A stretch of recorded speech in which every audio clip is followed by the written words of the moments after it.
you go into some of this in detail on your website where you say timing is everything, and you talk about the principles of negative reinforcement or punishment by physical force as opposed to positive reinforcement. Can you elaborate on what some positive reinforcement would be that our readers could apply immediately as far as their technique goes? Because I know a lot of times we thinking from a human standpoint will say, oh, well, I'm going to give him tons of treats and I'm just going to let him push me around and he'll be happier that way.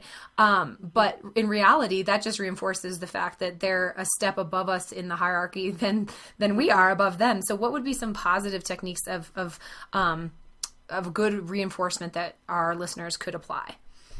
Okay. First of all, I want to say that, us being predators, we want to think that food is a good reward for any mammal. That's not the case. Horses, being a prey animal, it's not instinctual for them to hunt food. It's not as much of a reward as we want to think it is, being predators. We have to hunt it, we have to find it, we have to, go get it, we have to prepare it, we have to cook it, we have to eat it, So all those things drive us to really enjoy. And horses aren't like that, to them, food just grows. So really, when you're, and also horses, when they're establishing hierarchy, a lot of times the more dominant horse will bite or essentially put their mouth on a horse that's less dominant than them. So by you taking food and putting it in your hand and putting it to your horse's mouth, essentially you're allowing them to be dominant over you by letting them put their mouths on you while they're, they're eating. Yep. So I would say that would be a very ineffective tool. But one thing that horses do not get a lot is companionship. It takes a long time for horses to create a strong enough bond where they will turn and scratch each other. I've had a mare that I've had for about 6 months now, and, they're right outside my front door. I watch them all the time. And just recently, I noticed that her and my gelding have begun to scratch each other and nuzzle each other.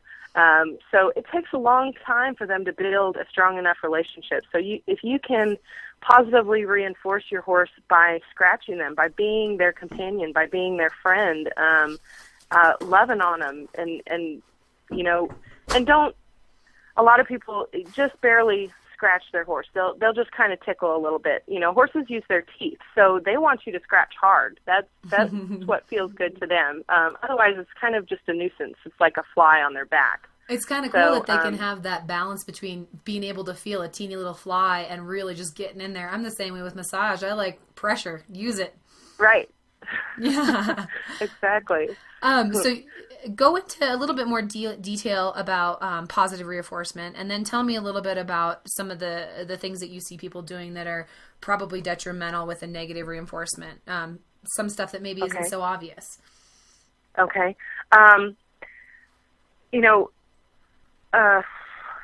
Horses learn better through relaxation at the right time. It's very hard to get a horse to. Okay, let me back a step here. If you try to train through negative reinforcement, here's what happens. You try to teach your horse something and he does it wrong, and you pop him with a whip or you smack him.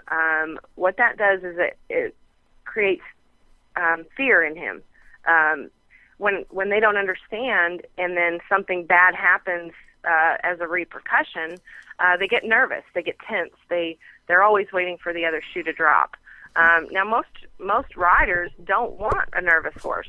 They want their horse to be calm. So why wouldn't you turn that around and say, okay, well, you know what, when my horse is doing something bad, I'm just going to continue to ask him in the same way. I'm not going to get upset with him. I'm just going to continue to ask him until he figures out what it is. And horses learn through a process of elimination. So he's going to try several different things until he figures out what it is that you want. And then as soon as he does figure it out and he does it right, then you stop asking and you let him calm and you let him rest. And he goes, oh, wow. Well, you know what? When I do things right, I get rest. I get relaxation. I get a timeout, a break, a nap. So it causes the horses to, first of all, want to learn so that they can get their rest. And second of all, instill in them that rest is the best mindset that they can be in. Not Does that make flight. sense? Absolutely. The fight or flight thing, Okay. which is really, really, I mean, it's the epitome of the essence of how horses work, because it's all instinctual for them. They've been around for thousands of years using these exact same techniques to ensure their survival. So it makes very much sense that if you can help a horse to realize that rest is something that is not only a privilege, but it's also a safe space for them, then it's a really powerful connective device between the rider and horse, in my opinion.